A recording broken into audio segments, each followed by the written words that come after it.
پہ حیرت ہے کہ جو اپنے نام کے آگے رضوی لگاتے ہیں، برکاتی لگاتے ہیں۔ میں آپ سے پوچھنا چاہتا ہوں، پورے ہند پاک اور بنگلہ دیش میں جو اسلام کی یہ ہری بھری کھیتیاں نظر آ رہی ہیں، کروڑ کی تعداد میں جو مسلمان نظر آ رہے ہیں، پوری دنیا جانتی ہے کہ مسلمان پہلے سے تھے لیکن اتنی کم مقدار میں تھے۔ یہ مسجدوں کے مینارے، یہ مدرسے، یہ خانقاہیں، یہ مزارات، یہ امام، یہ مولانا، یہ سب خواجہ غریب نواز کی دین ہے۔ خواجہ غریب نواز کے قدموں کی برکت سے ہندوستان، پاکستان، بنگلہ دیش میں اسلام پھیلا۔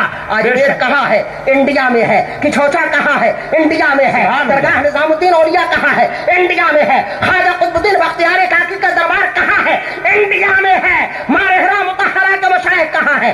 انڈیا میں ہے۔ کالپی کے شہزادے کہاں ہے؟ انڈیا میں ہے۔ اور بتاؤ، ان تمام خانقاہوں کی نمائندگی کرنے والا امام احمد رضا کہاں ہے؟ ہمارے امیر کہاں ہے؟ ہمارے امام کہاں ہے؟ ہمارا مجدد کہاں ہے؟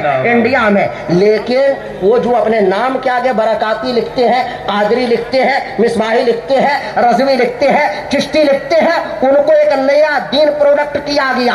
ہالینڈ سے دین آ رہا ہے، اب ہالینڈ سے اسلام کو سمجھا جائے گا، سنیت کو سمجھا جائے گا۔ اس شخص کا نام کچھ اور نہیں۔ اب تک لوگ مولاناؤں سے اور پیروں سے دین سمجھ رہے تھے، اب لوگوں نے ڈاکٹر سے دین سمجھنا شروع کیا۔ ایک شخص ٹیلی ویژن پہ پرکٹ ہوتا ہے، اس کی تمام خوبیاں، اس کے تمام کمالات ٹی وی کے پردے پہ نظر آ رہے ہیں۔ ڈاکٹر طاہر القادری، آپ کے امام کی داڑھی نہ ہو، ایک فتوا نہیں 1000 فتوا آ جائے گا، اس کے پیچھے نماز نہیں ہوتی ہے، لیکن وہ داڑھی اڑانے والا، سر شام کوٹ پینٹ کا پہن کر کے گھومنے والا، وہ خود بھی پہلے ہی سے ایسا ہی تھا اور اس کا باپ اس سے بڑا والا تھا۔ یہ دونوں کے دونوں مکار۔ اس نے جب اپنی مکاری اور فریب کاری کو عام کیا تو بہت سے سنیوں نے کہا کہ بہت بڑے علامہ ہیں اور یہ تو عاشق رسول ہے، تقریر کرتے ہیں تو روتے ہیں۔ میں نے کہا عاشق نہیں ہے، اداکار ہے، فلمی ایکٹر ہے۔ ہندوستان میں ہوتا تو کسی فلم میں اسے نکاح پڑھانے کا رول مل جاتا، یا کوئی اسی طرح کا لیلا مجنوں ٹائپ کی کوئی پکچر بنتی، اس میں اس کو رول دیا جاتا۔ طاہر القادری کا فتنہ آیا، کوئی خانقاہ بولنے کو تیار نہیں، بلکہ بہت سے خواہ مخواہی تو طاہر القادری کی چادر میں لپٹ کر کے وہ جنت میں جانا چاہ رہے تھے۔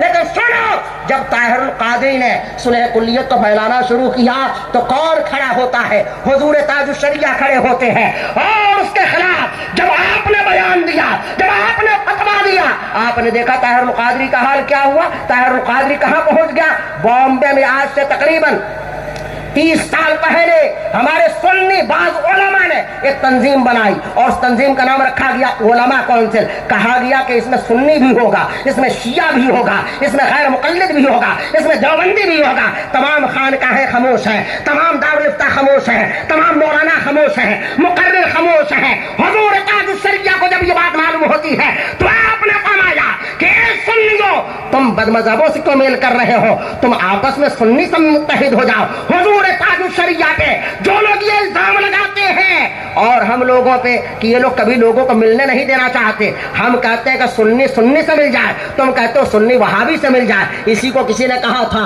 کہ مثالے تالے تمبورا الگ یہ سب سے رہتے ہیں، ذرا سی چھیڑ کے دیکھو، ملے یہ سب میں رہتے ہیں، بات سنیت کی کرتے ہیں، نام اعلیٰ حضرت کا لیتے ہیں، جہاں نذرانہ چاہیے وہاں تاج الشریعہ کا عرس بھی منا لیتے ہیں، لیکن کہتے ہیں وہابیوں کے ساتھ اٹھے بیٹھیں گے، تم وہابیوں کے ساتھ کہتے ہو کہ ہم جلسہ کریں گے۔ اگر عوام نے کہا کہ پھر ہم وہابیوں ہی کو چندہ دیں گے، وہابیوں ہی سے مرید ہوں گے، وہابیوں کے مدرسے میں اپنے بچوں کو پڑھائیں گے، آپ کا کیا جواب ہوگا؟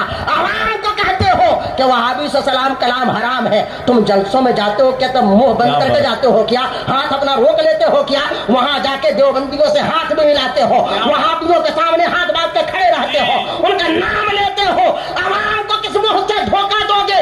کیسے روکو گے؟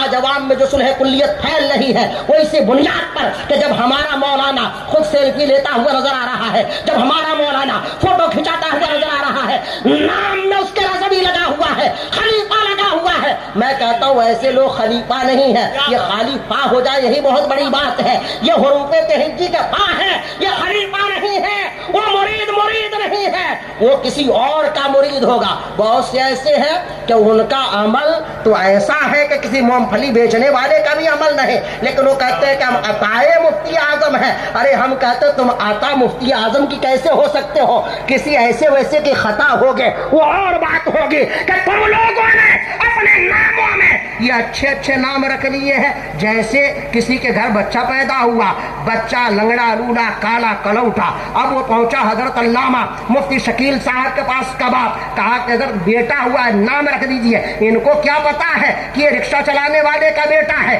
یا مونگ پھلی بیچنے والے کا بیٹا ہے؟ انہوں نے کہا کہ اس کا نام عالمگیر رکھ دو یا اس کا نام قمر عالم رکھ دو. اب کسی نے دیکھا, اس نے سمجھا کہ قمر عالم کا مطلب بڑا خوبصورت ہوگا, حسین و جمیل ہوگا, لیکن دیکھا تو سر سے پیر تک ایک ہی طرح نظر آ رہا تھا. اسی طرح کچھ لوگوں نے اپنا نام تو اچھا رکھ لیا ہے, کام اچھا نہیں ہے. لکھنؤ میں ایک پولیس والے نے کہا, بہت سارے ہمارے پولیس والے بھائی بیٹھے ہوئے ہیں, پولیس والوں کا بھی دل ہوتا ہے. ان ناؤ کے پولیس والے تھے, انہوں نے لکھنؤ کے مذہبی ماحول پہ تبصرہ کرتے ہوئے کہا کہ حضرت کیا بتائیں لکھنؤ کے بارے میں. وہ علاوے میں تھے, کہنے لگے کہ یہاں کا مذہب مسلک تو ایسا ہے کہ پوچھتی کیا ہو میرا مسلک منی, میں شیعوں میں ہوں شیعہ اور سنیوں میں سنی. یعنی بیگم نے پوچھا کہ تم شیعہ ہو تو کہا کہ شیعہ ہے, کہا کہ سنی ہو تو کہا کہ سنی ہے. یعنی جہاں جیسا وہاں ویسا.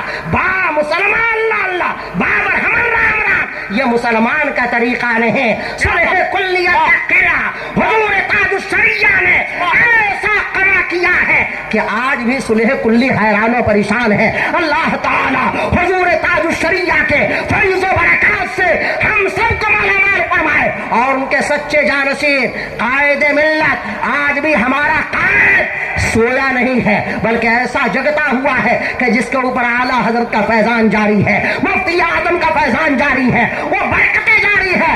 لاکھ لوگ کچھ بھی کہیں لیکن دنیا جانتی ہے کہ شیر کا بیٹا شیر ہوتا ہے, شیر کا بیٹا شیر ہوتا ہے. وہ بادشاہ ہے, ان کے مقابلے میں نہ کوئی پیر ہے. یاد رکھو, اگر کوئی پیر صاحب یا سید صاحب بدعقیدگی کو پھیلائیں گے تو ہم نسب کی بنیاد پہ بدعقیدگی کو برداشت نہ کریں گے. کسی مزار سے, کسی خانقاہ سے اگر حضرت امیر معاویہ کی توہین ہوتی ہے, ابو بکر و عمر کو برا کہا جاتا ہے, ام المومنین کو برا کہا جاتا ہے, تو یاد رکھو کہ ہم نے جس طرح وہابیت کا رد کیا ہے, نیچریت کا رد کیا ہے, مودودیت کا رد کیا ہے, اسی طرح رافضیت کا رد کیا ہے. اور ان رافضیوں کا بھی رد کریں گے کہ جو سنیوں کی خانقاہوں میں چھپے ہوئے ہیں. میں تو کہتا ہوں کہ ائمہ اہل سنت کو چاہیے کہ اپنی مسجدوں میں تقریریں کریں کہ ان مجاوروں کو ہرگز ہرگز ایک پیسہ نہ دے.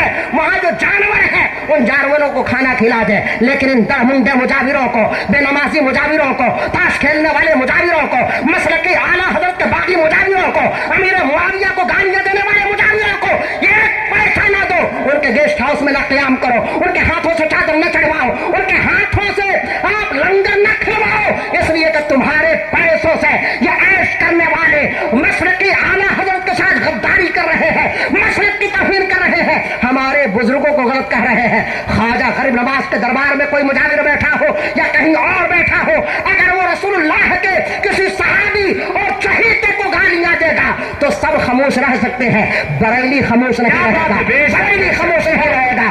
سر سوئے روزہ جھکا, پھر کو کیا دل تھا ساجد مج دیا, پھر تجھ کو کیا تیری دوزخ سے تو کچھ چھینا نہیں, خلد میں پہنچا رضا پھر تجھ کو کیا. السلام علیکم ورحمۃ اللہ وبرکاتہ. سبحان اللہ, سبحان اللہ, بہت اچھا حضرت, سبحان اللہ.